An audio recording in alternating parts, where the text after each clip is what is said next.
Welcome back to Aurora Tech Channel. Today, I will review the S1 Pro. It's the latest Delta Kinematic 3D printer from FLSUN, a company dedicated to making Delta 3D printers. This printer is priced at $1,400, so let's take a look at what it offers. The build volume is 320 millimeters diameter, as it has a round build plate. The maximum Z height is 430 in the center. The edge of the model can only go up to 383 millimeters. It's a fully enclosed Delta machine with aluminum panels on the sides and top and a glass door. The required table space is approximately 24 by 24 inches or 600 by 600 millimeters, and the height required is a little over 40 inches or 1,030 millimeters. The weight of the machine exceeds 90 pounds. The motion system uses linear rails on the X, Y, and Z axes. The direct drive extruder features hardened steel gears with a 5-to-1 gear ratio. The high-flow Hutton has a claimed maximum flow rate of 110 millimeters cubed per second when using FLSUN's high-speed PLA. However, we'll also test different high-speed PLA and regular PLA to evaluate their performance. The maximum claimed speed is 1,200 millimeters per second with a maximum acceleration of 40,000 millimeters per second squared.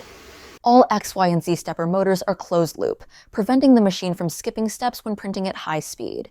The 90-watt high-power heater can heat the nozzle to its maximum 350 degrees Celsius in less than 2 minutes. By default, it comes with a hardened steel nozzle, allowing users to print abrasive filaments like carbon nylon fiber right out of the box. There is no auxiliary or part cooling fan inside the print head. Instead, the part cooling fan is a turbo blower with an airflow of 14 CFM placed inside the top compartment of the machine and connected to the print head via an air hose for part cooling, using the same approach as the Prusa Pro HT90. Additionally, an exhaust fan helps keep the internal temperature cool when printing low-temperature materials with HEPA and activated carbon filters to control air quality. The AC heated bed can reach a maximum temperature of 120 degrees Celsius, featuring 2 independent heating zones to save energy when printing smaller objects. The print surface is a single-sided textured PEI spring steel sheet.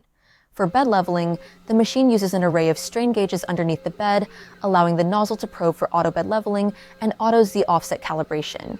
It runs on Clipper firmware with Mainsail Web UI and a custom UI on the 7-inch touchscreen. The motherboard runs a quad-core processor, 1 GB RAM. It has onboard 16 GB of eMMC storage. It supports local network printing, an optional cloud service for mobile app connectivity, and also includes a 32 GB USB drive for offline printing. For additional features, the filament compartment supports filament drying up to 60 degrees Celsius. The built-in camera includes AI features such as spaghetti detection and object detection. The system also supports automatic power off after a print is completed and features hardware power loss recovery using a backup battery. I'd like to thank FLSUN for sending us this machine to review and for sponsoring today's video. Even though this is a sponsored review, we won't hesitate to point out any cons of the machine. With that said, let's get started. The machine arrived in a large box.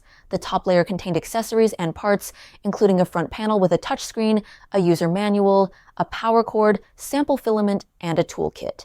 Besides some general tools, the toolkit included a replacement hot end, a USB drive, a replacement Bowden tube, a spare limit switch, grease, and a glue stick. The machine itself was laid flat inside the box. You can just rotate it 90 degrees and slide it out. 2 glass doors were packed separately in another box, one for the filament compartment and one for the main machine door. After installing the front panel, I turned on the machine.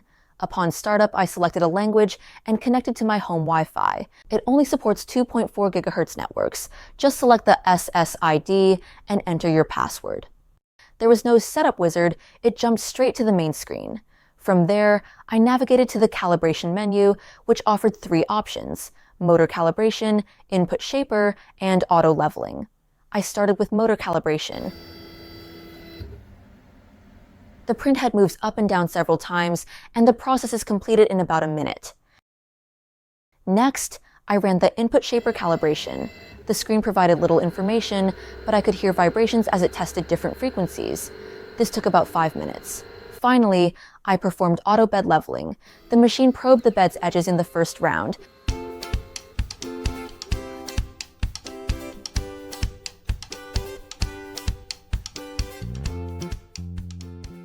then conduct a 7x7, 49-point bed leveling in the second round.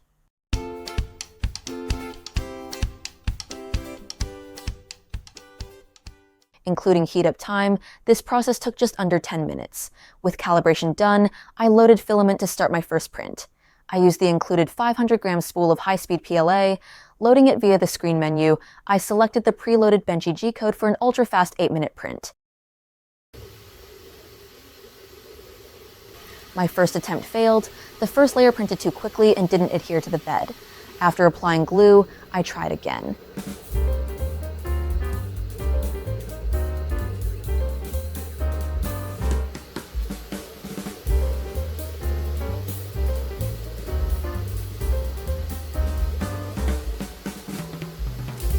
This Benchy reached speeds up to 1,000 millimeters per second, with most parts printing between 400 to 600 millimeters per second, and travel at 1,200 millimeters per second, far faster than other preloaded fast Benchy G codes I've seen.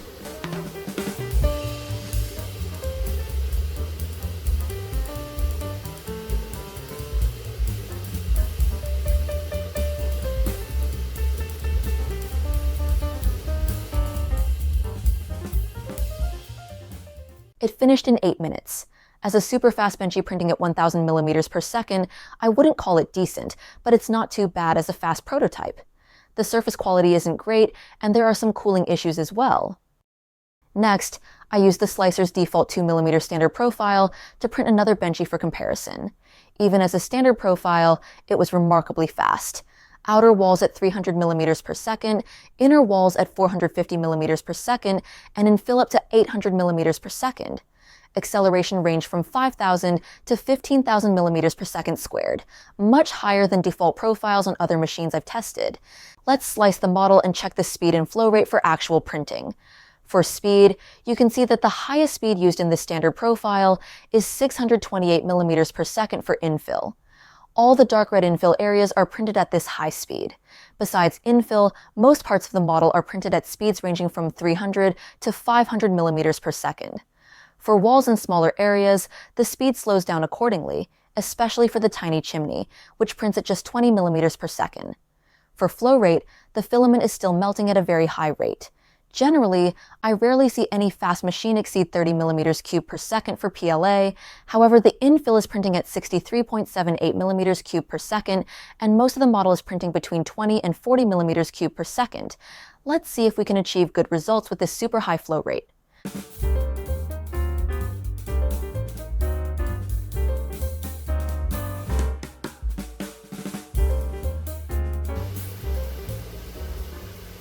This print completed in 20 minutes. The 20-minute Benchy was still very fast, with quality comparable to a normal Benchy printed at 250 millimeters per second in 35 to 40 minutes. The 8-minute Benchy has noticeably worse surface quality and cooling issues, especially at the front. From the back, some details were missing.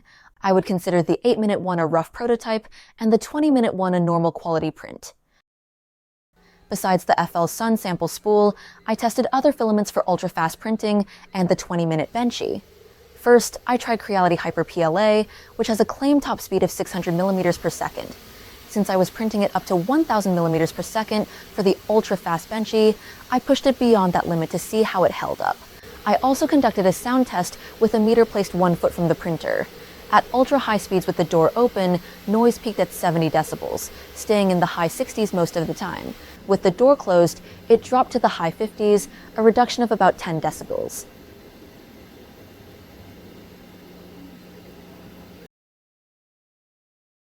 After an 8-minute Benchy, I ran a 20-minute one. The results mirrored those of the sample filament. The 8-minute print had a rough surface and cooling issues, more pronounced at the front, with missing details at the back, while the 20-minute one was decent. I then tested VOXELPLA Pro, which has a claimed top speed of 500 millimeters per second. The outcome was similar to previous runs, rough surface and cooling issues on the 8-minute Benchy. At the front, the cooling on the 8-minute print didn't look good, but it was decent on the 20-minute one. Even though this PLA Pro has a claimed maximum speed of 500 millimeters per second, it looks like it's still capable of handling printing at over 600 millimeters per second on the 20-minute Benchy. Finally, I used Overture Turbo PLA, which has a claimed top speed of 600 millimeters per second. Its name suggests speed, but the 8-minute Benchy performed slightly worse than the others. Cooling issues were more evident across various areas, with the front and back looking particularly rough. The 20-minute version, however, remained decent. Out of curiosity, I wanted to see how regular cheap PLA performs at this ultra-high speed, so I tested an unbranded one.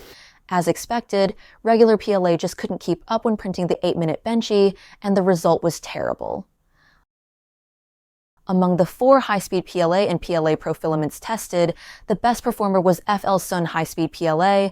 Though its white color may help conceal imperfections, this is also the spool that came with the machine, and the filament profile was well tuned for it. VOXELPLA Pro came in second. Despite its claimed top speed of just 500 millimeters per second, it handled speeds well beyond that limit. It was actually not far behind FLSUN high-speed PLA in performance. Creality Hyper PLA ranked third. Though its red color made surface imperfections more visible, the 20-minute print looked just as good, but the 8-minute one looked a bit worse compared to FLSUN high-speed PLA and VOXELPLA Pro. Overture Turbo PLA finished last. While its name suggests speed, its results weren't as good as the other filaments. However, it still performed pretty decently on the 20-minute print, which reached a top speed of over 600 millimeters per second. While regular PLA performed terribly when printing the 8-minute Benchy, it not only couldn't keep up with the flow rate to melt fast enough, but also wasn't able to cool and solidify quickly enough. The 20-minute one didn't look as good as prints from other high-speed PLA, so it's not quite decent, but still usable. So far, all filaments claiming a maximum top speed of 500 to 600 millimeters per second have worked fine on this machine when using the default slicer profile, which pushes the top speed beyond 600 millimeters per second and the flow rate close to 70 millimeters cubed per second. For ultra-high-speed printing at 1000 millimeters per second, all filaments performed only fair. The sample spool from FLSUN might have performed a little better, but the difference wasn't too obvious. Let's run some benchmark prints, starting with the number slider. This print will test the model's clearance. When using the default 0.2mm profile in the slicer, the infill once again prints at 628 millimeters per second. I noticed some imperfections, but they shouldn't impact the model.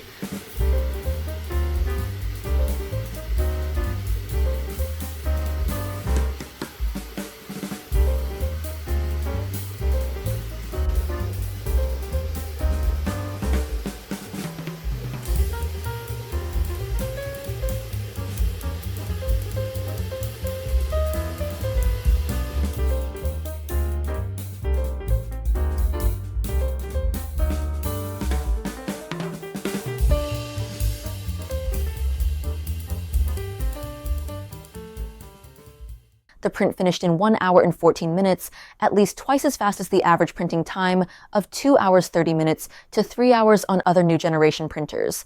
The top looks good with no stringing, and the bottom adhered perfectly. However, the top row and some of the second row tiles are stuck together, while most tiles can move freely.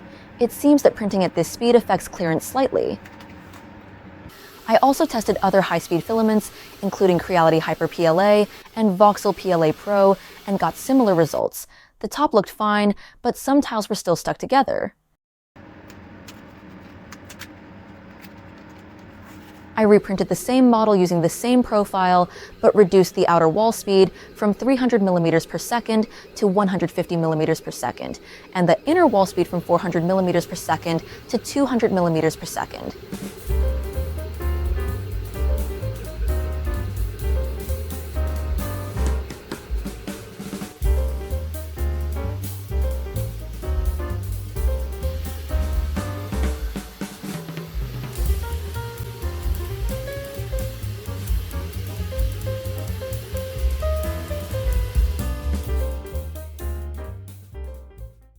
This time, the print took 6 minutes longer, but it was still super fast.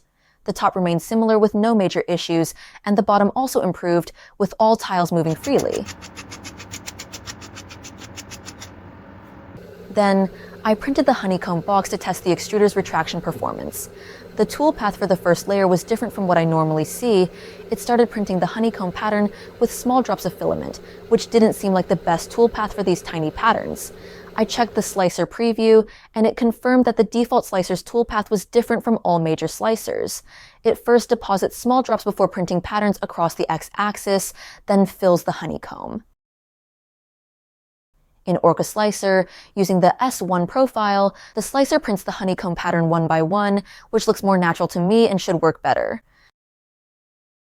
However, I let the print finish to see how it would perform.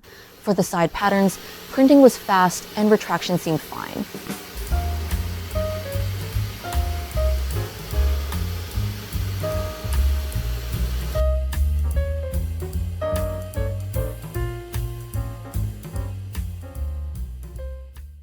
The print finished in 1 hour and 11 minutes, again twice as fast as the typical 2 hours 15 minutes to 2 hours 30 minutes. The side patterns look decent, not too far off from other printers that take twice as long. However, the bottom patterns were incomplete due to the odd toolpath generated by the slicer.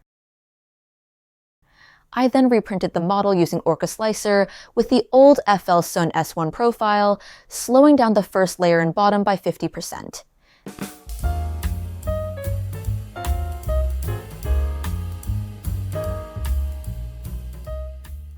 This time, the print took 34 minutes longer. The side patterns seem to have improved slightly compared to the previous one, while the bottom is printed much better, with all patterns fully completed. Then, I will print a simple geometric model to test tolerance and see if the parts fit together.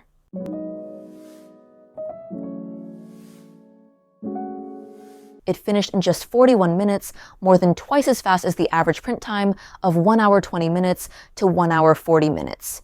The surface looked fine, but on the square side, it's not only unable to clear the tightest 0.05mm gap, but it also fails to clear the 0.125mm gap. On the cylinder side, it cleared up to 0.1mm, but got stuck at 0.075mm. To improve tolerance, I reprinted the model using the same approach as the number slider test, but slowed down the outer walls even further to 80 mm per second and the inner walls to 120 mm per second, bringing it closer to the speed of other clipper machines. This time, the print took 32 minutes longer. The surface quality improved slightly, and the clearance was much better. Previously, on the square side, it couldn't clear the 0.125mm gap, but now it cleared up to 0.075mm and only got half stuck at 0.05mm, just one step away from perfect. On the cylinder side, it cleared up to the tightest 0.05mm and only got stuck at 0 clearance, which is a perfect score. Next, I printed the Robo Alpaka.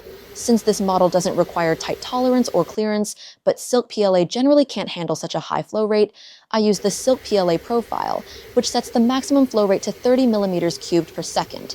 The speed and acceleration were also slightly reduced.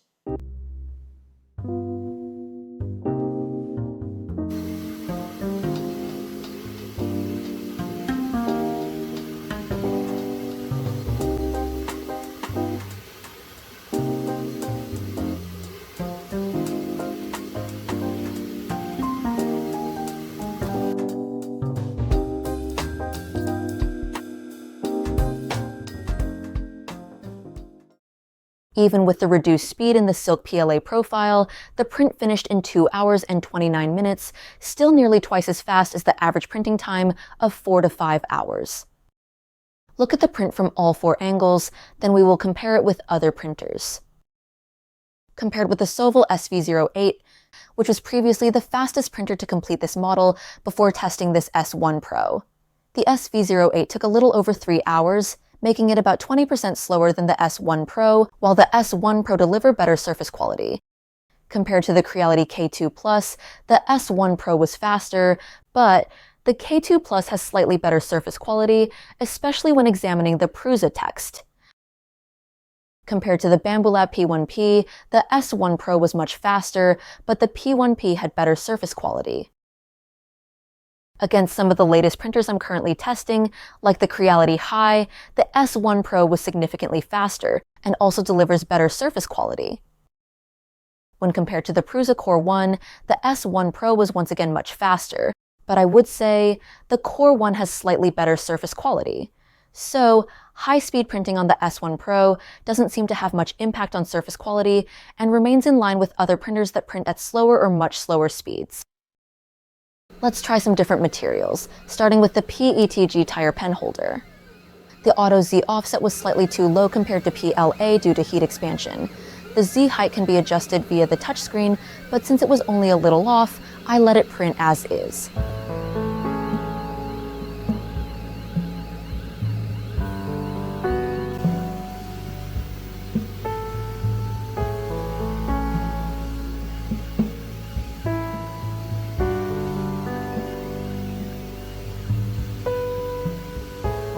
When printing PETG, the volumetric speed or maximum flow is set to 25 millimeters cubed per second, so the speed is limited to around 300 millimeters per second.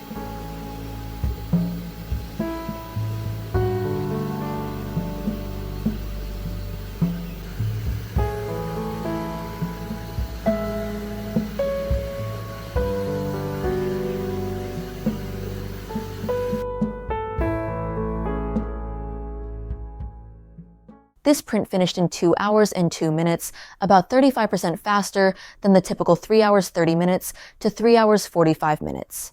Since the print was limited by the flow rate and only printing at around 300 millimeters per second, the surface came out perfect, with minimal stringing and a well-printed bottom. It seems the slightly low first layer had no impact on the print. Next, I printed a TPU tire. The volumetric speed for TPU is set to 5 millimeters cubed per second, limiting the maximum speed to just 60 millimeters per second.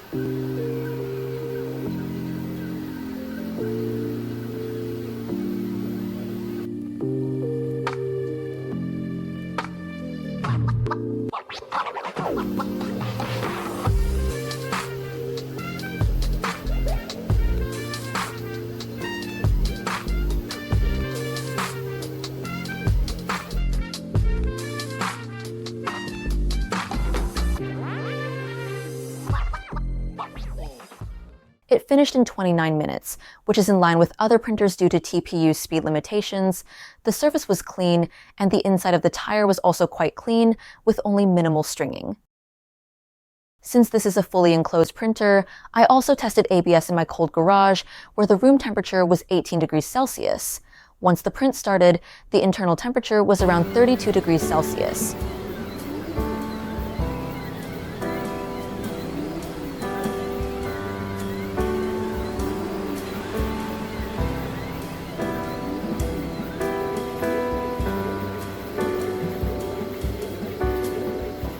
ABS printed very quickly, reaching speeds of about 400 millimeters per second.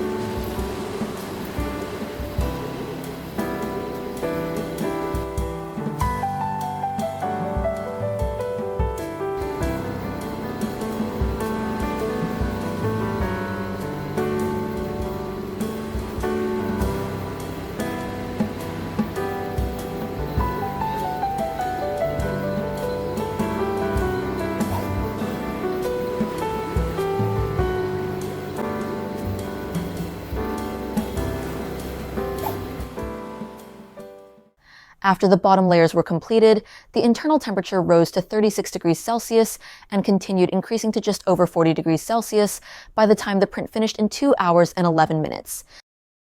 This was twice as fast as the typical 4 to 4.5 hours on other printers.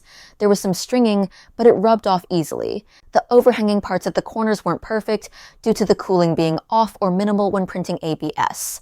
However, the bottom had zero warping, the walls were clean with no layer cracking, and the overall bottom surface was well printed.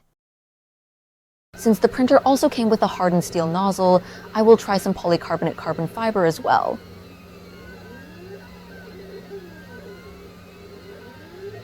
Due to heat expansion, the first layer was too low, but I let it print to see how it would impact the result.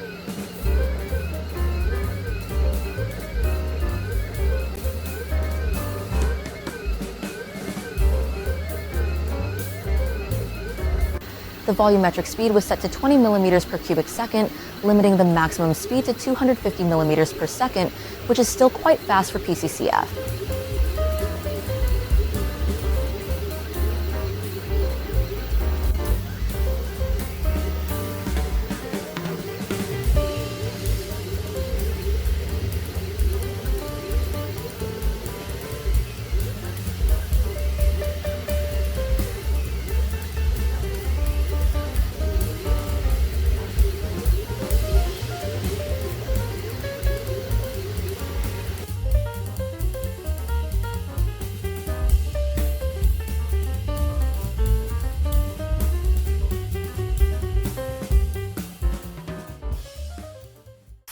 The print finished in 1 hour and 14 minutes.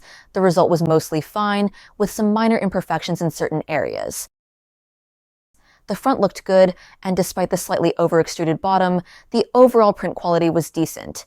After adding a tripod screw, the part fit perfectly on my almost 60-year-old Leica M4. Finally, I printed a PLA sheet to test first layer performance. The sheet measured 300 by 300 millimeters, nearly using the full 320 millimeter diameter print volume.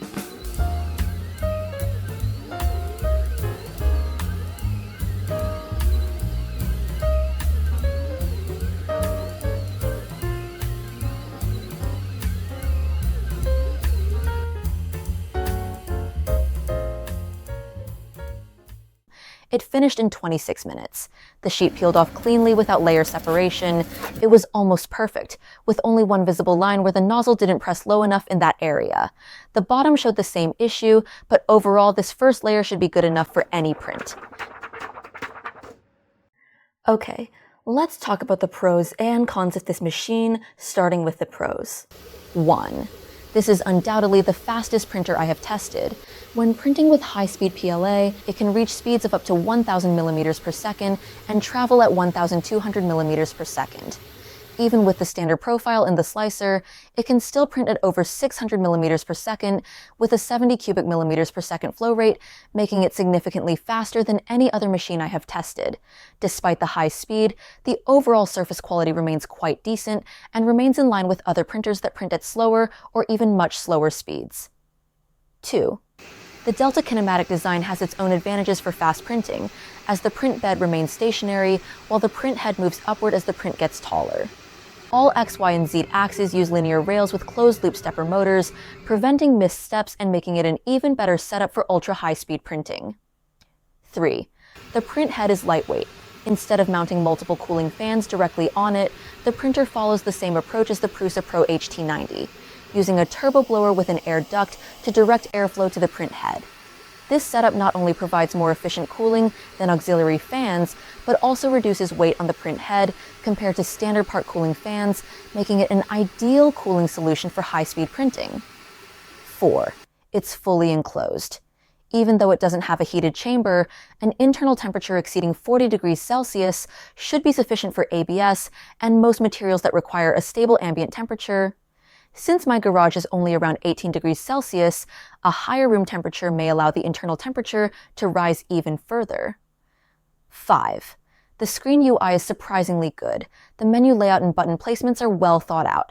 I usually have a lot of complaints about self-developed UIs on many 3D printers, but this one makes a lot of sense to me.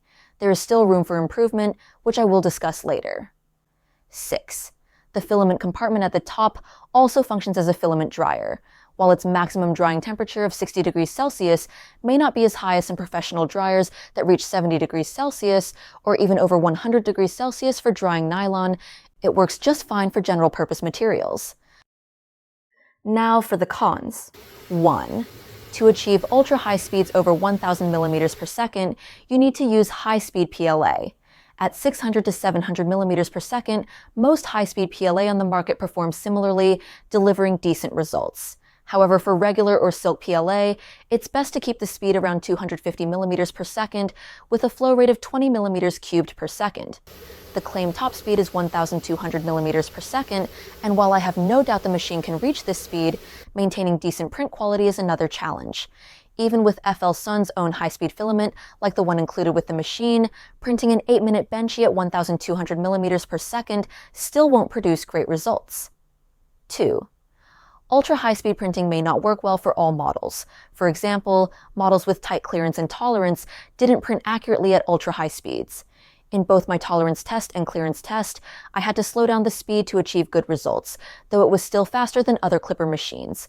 I would suggest that FLSUN add more print profiles, such as high speed, high accuracy, and best surface quality, allowing users to choose their desired result instead of having to guess and experiment with different slicer parameters.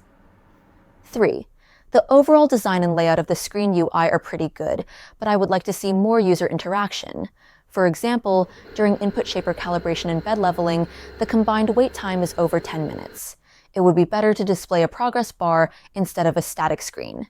Additionally, showing the current frequency while testing input shaper, similar to the main cell console, would make the experience even better. 4.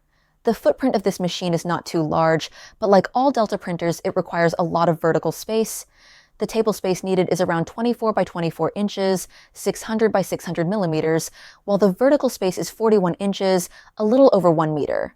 Compared to the print volume of 320 by 320 by 430 millimeters, the overall size is quite large. Additionally, the maximum Z height of 430 millimeters is only available at the center, but the edges of the model can only reach up to 383 millimeters in height, just like the one shown on the product page, instead of a full cylinder at 430 millimeters. 5. The slicer is a skinned version of Orca Slicer with a few extra options.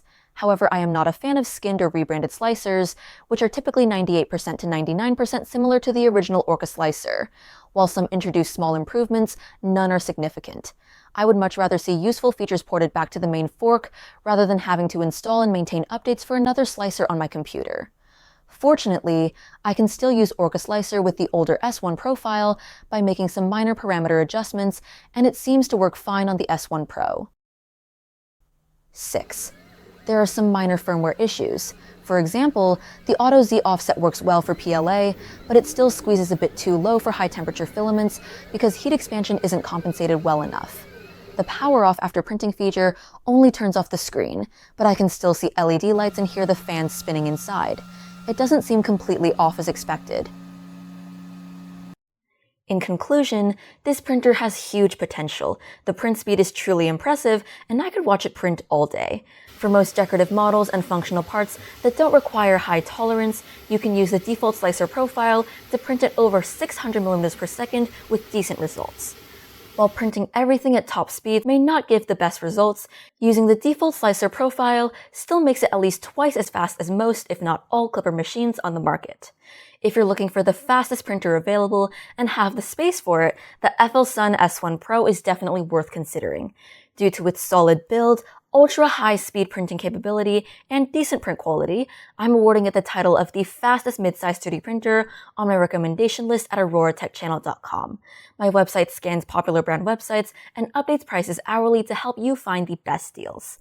That's it for this video. If you found this video helpful, please give it a like and consider subscribing to our channel. Thank you for watching, and I will see you next time.